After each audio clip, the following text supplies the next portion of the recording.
AVP 24 news पर वक्त हो गया है दिन भर की 10 बड़ी खबरों का। टूल किट मामला दिन पर दिन गर्माता जा रहा है। बीजेपी और कांग्रेस ने इस मुद्दे को लेकर घमासान जारी है। कांग्रेस के पूर्व अध्यक्ष राहुल गांधी ने कथित कोविड टूल किट मामले में दिल्ली पुलिस की ओर से माइक्रो ब्लॉगिंग वेबसाइट ट्विटर के कार्यालय पर छापेमारी किए जाने के एक दिन बाद कहा, सत्य डरता नहीं है।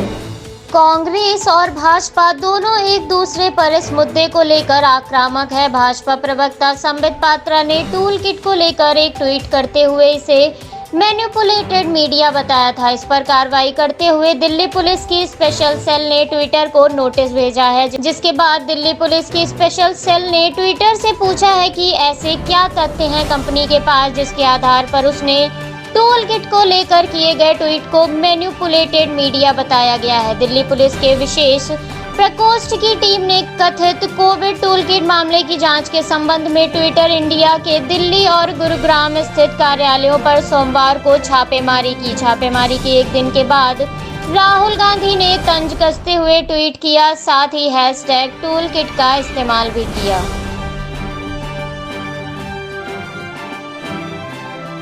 भारत में फैली कोरोना संक्रमण की दूसरी लहर के बाद अब तीसरी लहर का खतरा सामने खड़ा है। तीसरी लहर से सर्वाधिक प्रभावित होने का खतरा बच्चों पर मंडरा रहा है, मगर ऐसे में एम्स दिल्ली के निदेशक डॉक्टर रणदीप गुलेरिया ने बताया, कोरोना की पहली और दूसरी लहर में बच्चों में संक्रमण बहुत कम देखा गया है। अब तक ऐसा नहीं लगता कि कोरोना की तीसरी लहर में बच्चों में संक्रमण देखा जाएगा। महामारी के चलते कई लोगों ने अपने परिजनों को खो दिया। बच्चों के सर से उनके माता पिता का साया हट गया। लोग डिप्रेशन का शिकार हो रहे हैं। बच्चे पहले से ही काफ़ी तनाव में हैं। इनकी शिक्षा पर बुरा असर पड़ा है। साथ ही स्मार्टफोन और इंटरनेट का इस्तेमाल भी तेजी से बढ़ा है, जिसका प्रभाव बच्चों के व्यवहार में देखने को मिल रहा है। डॉक्टर गुलेरिया ने कहा, कोरोना वायरस का सिर्फ बच्चों पर असर होने की बात कहना गलत होगा, क्योंकि साल भर से देखने को मिल रहा है कि संक्रमण हर आयु वर्ग में है, लेकिन जानलेवा 45 वर्ष से अधिक आयु खासतौर पर बुजुर्गों में है। ऐसे अभी तक वैज्ञानिक सबूत नहीं मिले हैं जिसके आधार पर कहा जा सके कि तीसरी या चौथी लहर में बच्चे सबसे ज़्यादा संक्रमित होंगे, बड़े नहीं। यह पूरी तरह से गलत है।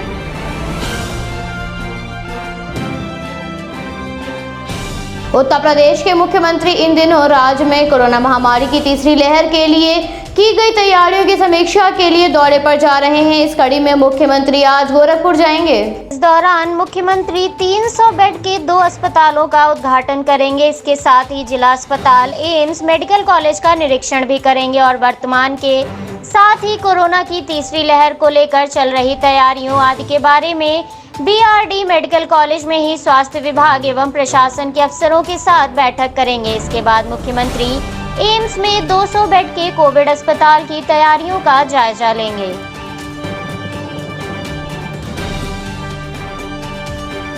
ये वक्त भारत के लिए मुश्किलों भरा प्रतीत हो रहा है। एक के बाद एक मुसीबत भारत को प्रतिदिन घेर रही है।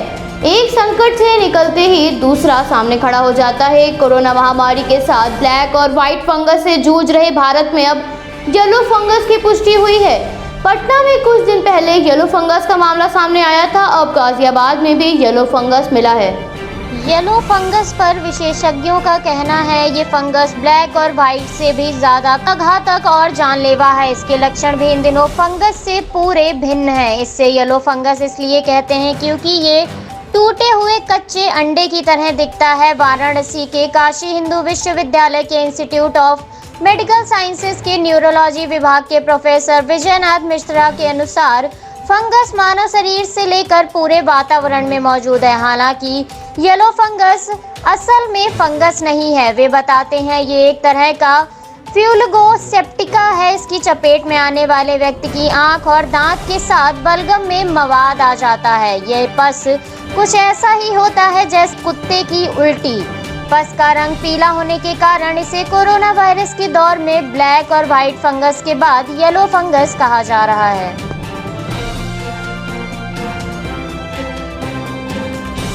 चक्रवात यास से निपटने के लिए सेना ने युद्ध जैसी तैयारी की है। चक्रवात द्वारा उत्पन्न की जाने वाली किसी भी स्थिति से निपटने के लिए नौसेना तैयार है। ओडिशा के बालासोर के करीब पारादीप और सागर आइलैंड के बीच उत्तरी ओडिशा पश्चिमी बंगाल तट के करीब से चक्रवाती तूफान यास के गुजरने की संभावना जताई गई है। भारतीय मौसम विभाग की ओर से प्राप्त जानकारी के अनुसार पश्चिम बंगाल के दीघा में चक्रवात यास के प्रकोप के चलते बारिश शुरू हो गई है। यहां से बुधवार को चक्रवात यास के गुजरने का अनुमान है। भारतीय मौसम विभाग भुवनेश्वर के अनुसार केंद्रपाड़ा, जगत सिंहपुर, भद्रक और बालासोर में हवा की स्पीड 150 से 160 किलोमीटर प्रति घंटा होगी और कल दोपहर तक बालासोर में लैंडफॉल की भी आशंका है। धमरा और पारादीप में खतरे को देखते हुए चेतावनी जारी कर दी गई है।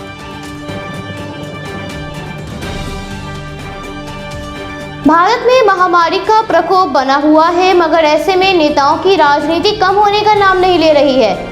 भाजपा के वरिष्ठ नेता कैलाश विजयवर्गीय ने अजीबोगरीब दावा करते हुए कहा, भारत में कोरोना की दूसरी लहर चीन की तरफ से भारत पर वायरल वार है।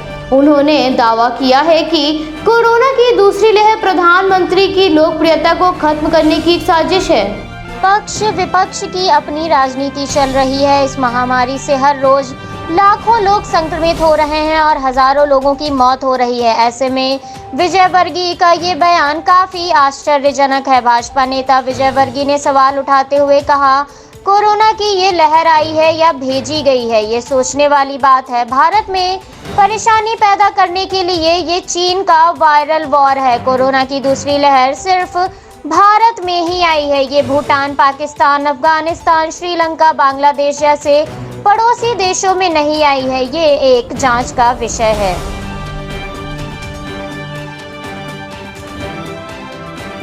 भारत में कोरोना वायरस की दूसरी लहर कमजोर होती नजर आ रही है। पिछले 24 घंटों में कोरोना के 1,96,427 मामले सामने आए हैं। इसके साथ ही मरने वालों की संख्या में भी गिरावट देखी गई है। पिछले 24 घंटों में वायरस से 3,511 लोगों की ने अपनी जान गंवाई है। 2 लाख से भी कम नए मामले दर्ज होने के साथ साथ मरने वालों की संख्या में भी गिरावट सकारात्मक संकेत है। 3,26,850 लोगों के स्वस्थ होने के साथ ही 2,40,54,861 लोग इस महामारी को मात दे चुके हैं। 2,69,48,874 लोग इस महामारी से संक्रमित हुए हैं, तो वहीं 3,07,231 लोगों ने अपनी जान गंवा दी है। भारत में इस समय एक्टिव केसेस की संख्या 25,86,782 है।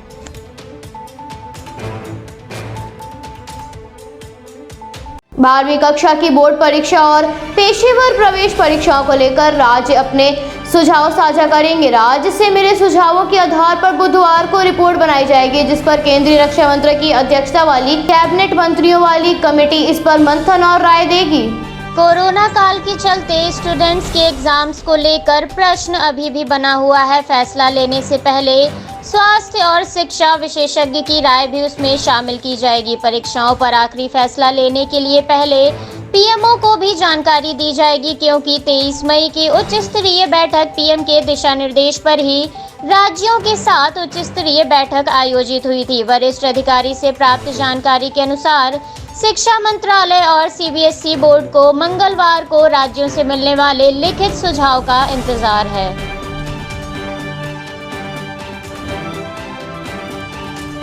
कोरोना संक्रमण की चेन को तोड़ने के लिए राज्यों द्वारा पाबंदियों का सिलसिला बना हुआ है, मगर ऐसे में छत्तीसगढ़ की सरकार ने अनलॉक की प्रक्रिया शुरू कर दी है। लॉकडाउन में राहत देने के लिए 8% पॉजिटिविटी दर के आधार बनाया गया है। जिन जिलों में 8% से कम संक्रमण दर है, वहां बाजार, दुकान के साथ मॉल और शोरूम खुलने की अनुमति दे दी गई है।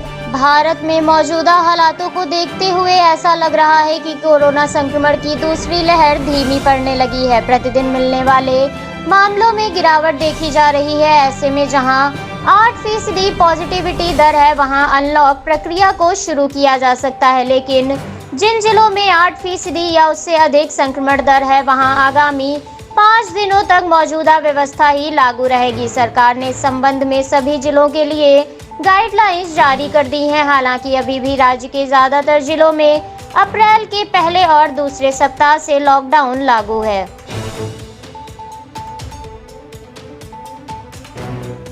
अमेरिका कोरोना की पहली लहर से सर्वाधिक प्रभावित होने वाले देशों की सूची में शामिल है। ऐसे में अमेरिका में महामारी का प्रकोप कुछ हद तक कम होने लगा है, जिसके बाद अमेरिका ने अपने नागरिकों को जापान और श्रीलंका में बढ़ते कोरोना वायरस मामलों को देखते हुए इन देशों की यात्रा न करने की चेतावनी दी है।